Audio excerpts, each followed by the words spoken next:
Hello, my dear students.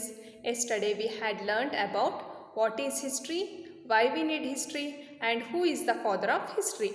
In this class, we will learn about sources of history, India as introduced by European. So let us start the lesson. Dear students, first we will learn sources. Sources, the one who construct history is an historian. Who construct history is an historian. ಇತಿಹಾಸ ರಚಿಸುವವರನ್ನ ಇತಿಹಾಸಕಾರರು ಅಂತ ಹೇಳ್ಬಿಟ್ಟು ಕರಿತೀವಿ. They use historical evidence to be particular and authentic about history. ಇತಿಹಾಸಕಾರರು ಅಂದರೆ historians ಹಿಸ್ಟ್ರಿನ construct ಮಾಡಬೇಕು ಅಂದರೆ ಪರ್ಟಿಕ್ಯುಲರ್ ಎವಿಡೆನ್ಸ್ನ ಕಲೆಕ್ಟ್ ಮಾಡ್ತಾರೆ. ಆ ಪರ್ಟಿಕ್ಯುಲರ್ ಎವಿಡೆನ್ಸ್ನ ಯೂಸ್ ಮಾಡಿಕೊಂಡು ಹಿಸ್ಟೋರಿಯನ್ಸ್ ಹಿಸ್ಟ್ರಿನ ಕನ್ಸ್ಟ್ರಕ್ಟ್ ಮಾಡ್ತಾರೆ. There can not be history without sources. ಯಾವುದೇ ಸೋರ್ಸಸ್ ಇಲ್ದಲೇ ನಾವು ಹಿಸ್ಟ್ರಿನ ಕನ್ಸ್ಟ್ರಕ್ಟ್ ಮಾಡೋಕ್ಕೆ ಸಾಧ್ಯ ಆಗಲ್ಲ. Let us see the types of sources. The sources broadly classified into two types.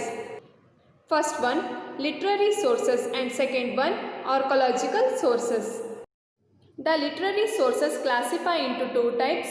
First one, oral literature, and second one, written literature. The written literature classified into two types. That one, first one is native and foreign literature. The oral literature classified Lavanis, folk tales, historical legendary. The second main sources is archaeological sources. Archaeological sources also classify into monuments, coins, inscription and other archaeological remains. Okay, let us go further. India as introduced by Europeans. Indians had the knowledge of history in the form of Puranas and myths from ancient time. ಭಾರತೀಯರಿಗೆ ಪುರಾತನ ಕಾಲ ಅಂದರೆ ಹಿಂದಿನ ಕಾಲದಿಂದಲೂ history ಬಗ್ಗೆ ತುಂಬಾ knowledge ಇರುತ್ತೆ. The Europeans who arrived in India in 16th century were Jewish priests. They undertook a systematic study to understand the lifestyle of Indians. ಮೊದಲು ಭಾರತದಲ್ಲಿ ಯುರೋಪಿಯನ್ಸ್ ನಾವು ಇತಿಹಾಸನ ಅಂದರೆ ಭಾರತದ ಇತಿಹಾಸವನ್ನು ಸಿಸ್ಟಮೆಟಿಕ್ ಆಗಿ ತಿಳ್ಕೋಬೇಕು ಅಂತ ಮೊದಲು ಬರ್ತಾರೆ. ಅದಾದಮೇಲೆ Heinrich Rath who was settle in Agra translated Sanskrit grammar into Latin language about 350 years ago. ಇವನು ಹೆನ್ರಿಚ್ ರಾತ್ ಅನ್ನೋನು ಆಗ್ರಾದಲ್ಲಿ ಸೆಟಲ್ ಆಗಿರ್ತಾನೆ ಮತ್ತು ಇವನು ಬಂದುಬಿಟ್ಟು ಸಂಸ್ಕೃತ್ ಗ್ರಾಮರ್ನ ಸಂಸ್ಕೃತದ ಗ್ರಾಮರನ್ನು ಏನು ಮಾಡ್ತಾನೆ ಅಂದರೆ ಲ್ಯಾಟಿನ್ ಲ್ಯಾಂಗ್ವೇಜಿಗೆ ಟ್ರಾನ್ಸ್ಲೇಟ್ ಮಾಡ್ತಾನೆ. ಯಾವಾಗ ಅಂದರೆ 350 years ago, ಹಿಂದೆ 350 ವರ್ಷದ ಹಿಂದೆನೇ ಇವನು ಮಾಡಿರ್ತಾನೆ. Okay, let us go further. The second European is William Jones. Sir William Jones contributed immensely to the study of Indology. Indology means the study of India. ಇವರು the study of ಇಂಡಿಯಾಗೆ ಹೆಚ್ಚಿನ ಮಹತ್ವವನ್ನು ನೀಡ್ತಾ ಇರ್ತಾರೆ. He came to India as a judge of the supreme court in Bengal. ಬೆಂಗಾಲಿನ supreme ಕೋರ್ಟಿನ judge ಆಗಿ ಇಂಡಿಯಾಗೆ ಬರ್ತಾರೆ. And he was established the Asiatic society in 1784 CE at Kolkata.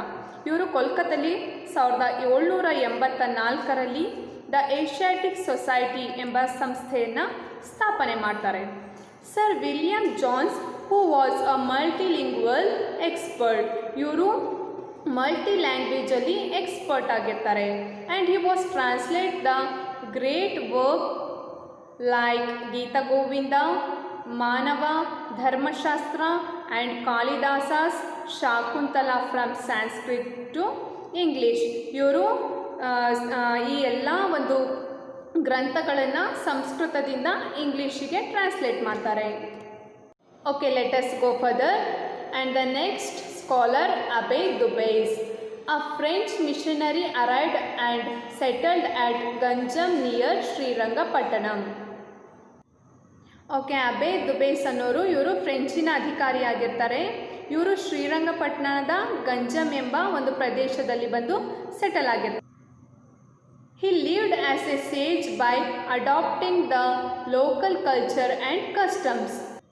ಅವರು ಗಂಜಮ್ ಎಂಬ ಪ್ರದೇಶದಲ್ಲಿ ವಾಸವಾಗಿರ್ತಾರಲ್ವಾ, ಅಲ್ಲಿನ ಲೋಕಲ್ ಕಲ್ಚರ್ನ ಅವರು ಅಡಾಪ್ಟ್ ಮಾಡ್ಕೊಂಡಿರ್ತಾರೆ. ಹಿ ವಾಸ್ ಕಾಲ್ಡ್ ದೊಡ್ಡ ಸ್ವಾಮಿ ಬೈ ದ ಲೋಕಲ್ ಪೀಪಲ್ಸ್. ಅಲ್ಲಿನ ಸಾಮಾನ್ಯ ಜನರು ಇವ್ರನ್ನ ದೊಡ್ಡ ಸ್ವಾಮಿ ಅಂತ ಹೇಳಿ ಕರೀತಾ ಇರ್ತಾರೆ.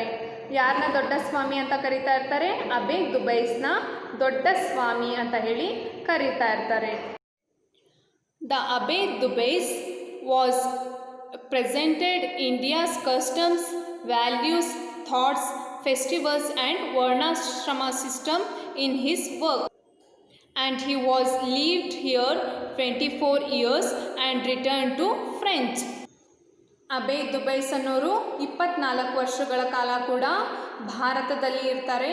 ಇವರು ಇಂಡಿಯಾದ ಕಸ್ಟಮ್ ಮತ್ತು ಸಿಸ್ಟಮ್, ಅವರ ಕಲ್ಚರ್ ಎಲ್ಲನೂ ಒಂದು ಸಿಸ್ಟಮೆಟಿಕ್ ವೇ ಅಲ್ಲಿ ಕಲ್ತ್ಕೊಂಡು ಫ್ರೆಂಚಿಗೆ ರಿಟರ್ನ್ ಆಗ್ತಾರೆ. Okay, let us go further.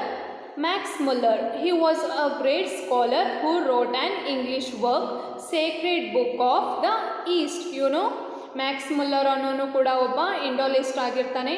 ಇವನು Sacred book of the East ಅಂತ ಒಂದು ಬುಕ್ಕನ್ನು ಬರೀತಾನೆ ಇನ್ 50 ವಾಲ್ಯೂಮ್ಸ್. ಇದರಲ್ಲಿ 50 ವಾಲ್ಯೂಮ್ಸ್ ಇರುತ್ತೆ. And then next James Mill, a historian from Scotland. ಇವನು ಸ್ಕಾಟ್ಲ್ಯಾಂಡ್ ಅವನಾಗಿರ್ತಾನೆ. ಜೇಮ್ಸ್ ಮಿಲ್ ಅವನು ರೋಟ್ ಹಿಸ್ಟ್ರಿ ಆಫ್ ಇಂಡಿಯಾ. ಇವನು ಒಂದು ಪುಸ್ತಕವನ್ನು ಬರೀತಾನೆ, ಹಿಸ್ಟ್ರಿ ಆಫ್ ಇಂಡಿಯಾ ಅಂತ. ಇದರಲ್ಲಿ 6 ವಾಲ್ಯೂಮ್ಸ್ ಇರುತ್ತೆ. But these scholars never visited India. ಅವರು ಯಾವತ್ತೂ ಕೂಡ, ಯಾರು ಮ್ಯಾಕ್ಸ್ ಮುಲ್ಲರ್ ಮತ್ತು ಜೇಮ್ಸ್ ಮಿಲ್ ಅನ್ನೋರು ಯಾವತ್ತೂ ಕೂಡ ಇಂಡಿಯಾಗೆ ವಿಸಿಟ್ ಮಾಡಿರಲ್ಲ.